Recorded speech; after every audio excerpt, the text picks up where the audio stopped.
I've been getting a lot of questions recently about my business, about how I make money as an online yoga teacher, about balancing business and motherhood and all of those sorts of things. So I thought I would just answer all your questions here in one video to make it nice and easy. Can you make a living as a full-time yoga teacher? And I want to say the answer is yes, but I think you have to be quite smart about how you approach this. So as a yoga teacher who just teaches studio classes, so this is when you go to someone else's studio and they pay you a certain amount to teach that class. A lot of studios I know offer either a base rate or a base rate with a bonus per student if they've got the space to attract extra students. Because then if you're a teacher who creates a following and you get big classes, then you earn more money for it. Here in Australia, the base rate is around $55, and this is before tax. So by the time you take out tax for that, it's usually an hour and a half. You add on travel time before and after, setup time before and after, because it's not like you can just walk in and walk out on the hour and that is it. That's not very much money. You actually have to teach a lot of classes in a week just to earn the minimum wage. And while that's fine, because it's also a beautiful lifestyle if you can reset to that routine of potentially having a morning class, not much on during the day, an afternoon class or an evening class, it can feel like a lot. And I know for me, 5 classes a week in studio is kind of my maximum. And the reason for that is because if I have a class in the morning and then a class in the afternoon, even though the rest of the day isn't working, I still feel like I am. I still feel like I'm on. So I don't feel like I've had that same day off feeling, that relaxed state that I would get if I had the full day off. So for me at this stage of life, with 3 boys, with a family, 5 classes is my absolute max. With that being said though, in-person classes are the very smallest component of my income at the moment. Why do I still do them?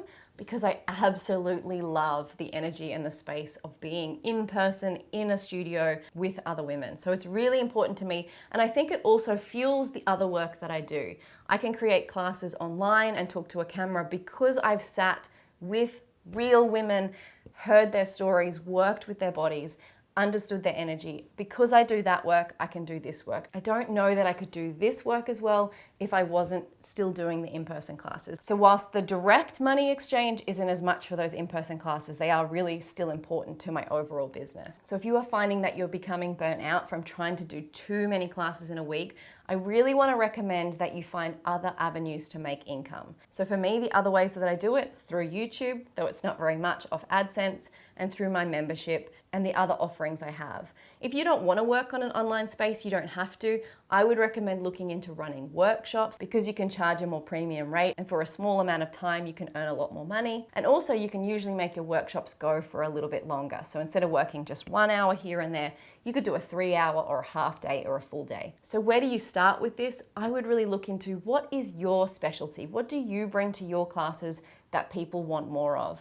And then lean into that. So for me personally, I think my specialty is really working with anxiety. I've had a long journey through anxiety around fertility, around pregnancy, around motherhood, and that is the space that I am best to work in because I have the most to share. So yes, you can definitely earn a really good full-time wage from your yoga teaching, but I don't think you should do it by teaching 20 studio classes a week. If you do, I think you'll just burn out.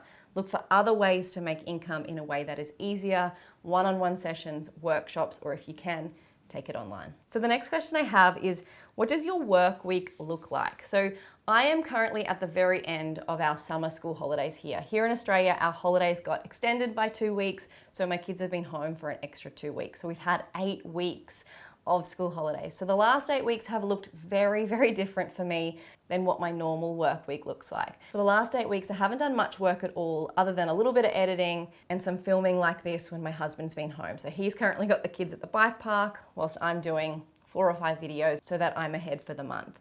But I'll give you a rundown of what my normal working week looks like. And actually, if you would like to see a vlog on this, let me know in the comments. I would be happy to make one.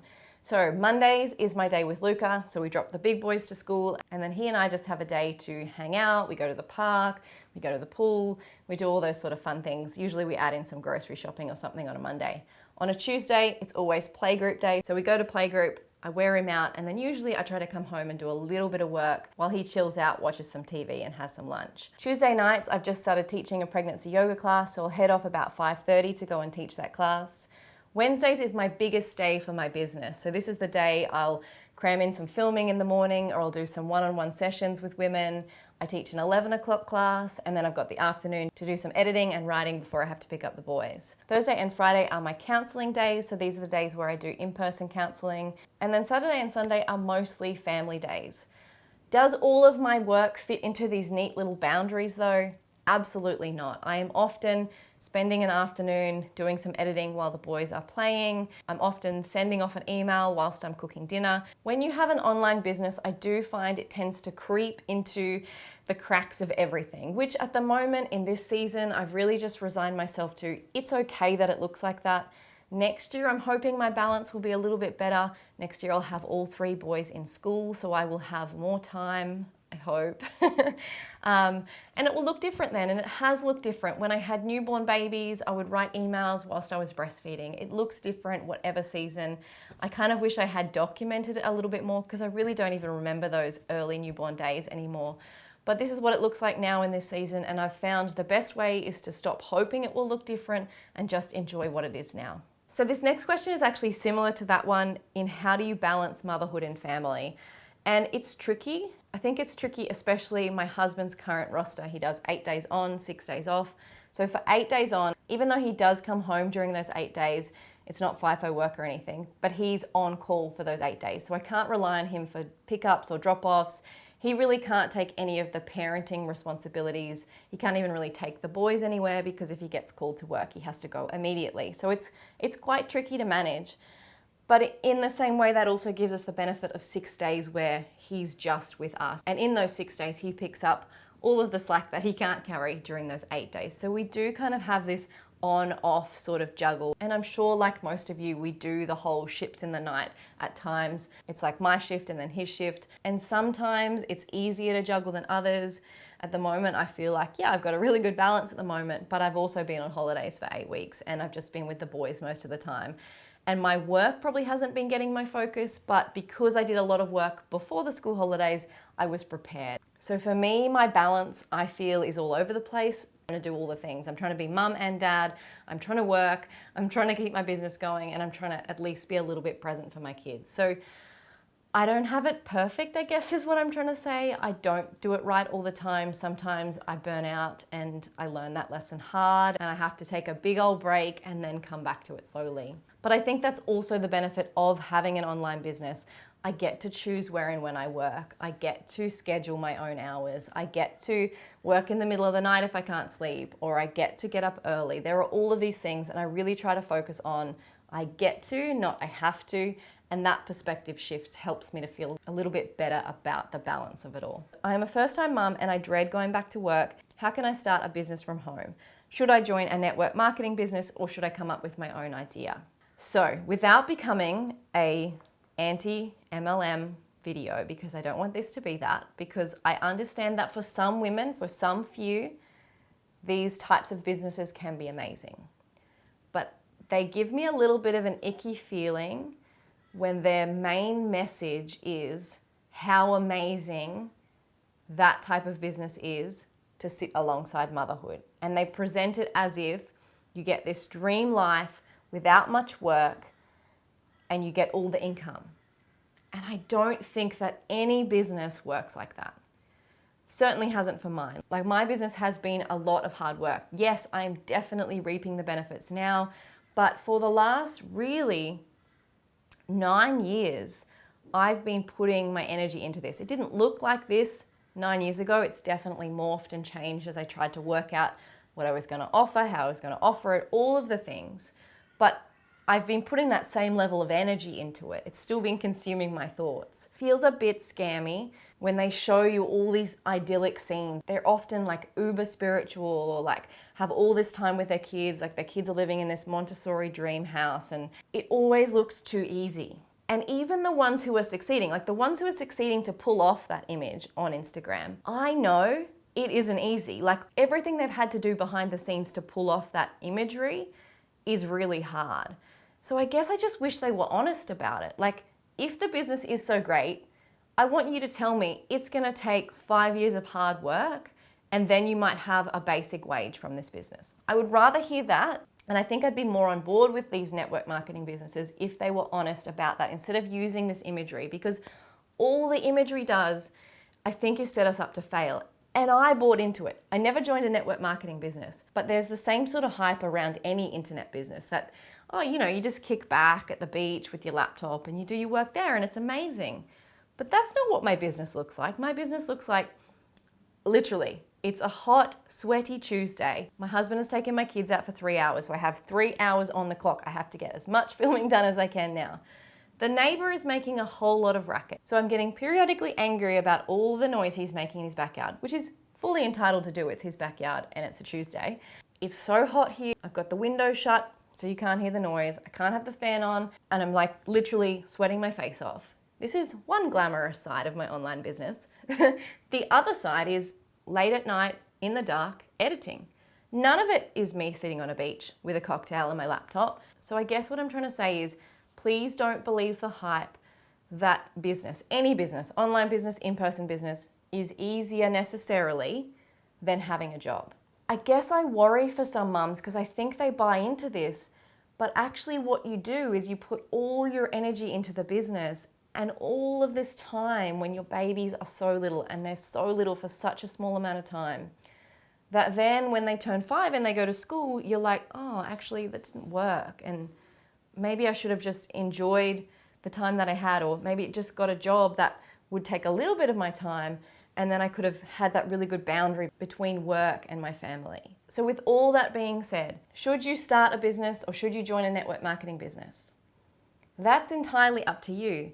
If the company feels right for you, if you like the product, if you'd like to share it with your friends, if you have some great ideas, if you have a great idea for a business, if you have a passion you want to share, great. All of those things are great. But please go into it with the understanding that business takes time, and you mightn't earn any money for 5 years, for 10 years. And I think it has to be about something bigger. Like if it lights you up and you're really excited about it and you love what you're doing, the money will be great, but actually you'd probably do it anyway. You'd do it for free anyway. And that's honestly how I feel about this. I would do this anyway. I love this. I love making videos.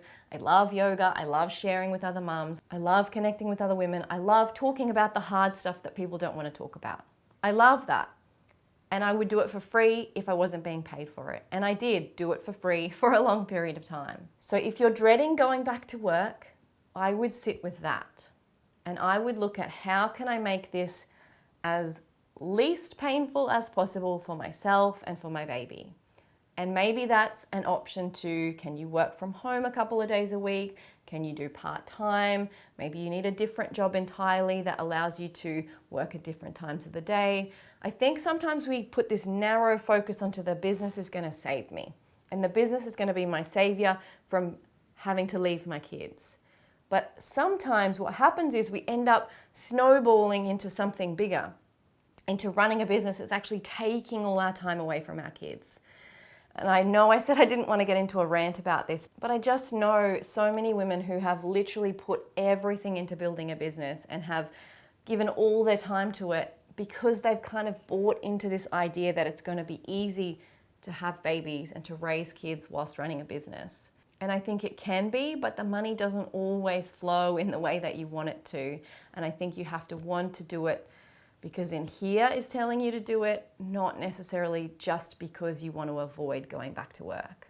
And sometimes when we just shift our perspective on going back to work, the whole process actually isn't that bad after all. And we can find a way to do it in a way that feels good for us, feels good for our family, supports our baby, and does all the right things in that way. So I hope that was helpful in some way.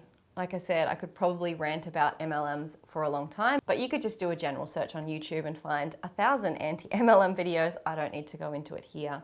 I recently sent out a survey asking what you guys would like to see from me this year, and one of the big pieces of feedback I got back was, what is your online yoga circle? How do we work with you? We really love what you offer here on YouTube, but we don't know how to work with you further.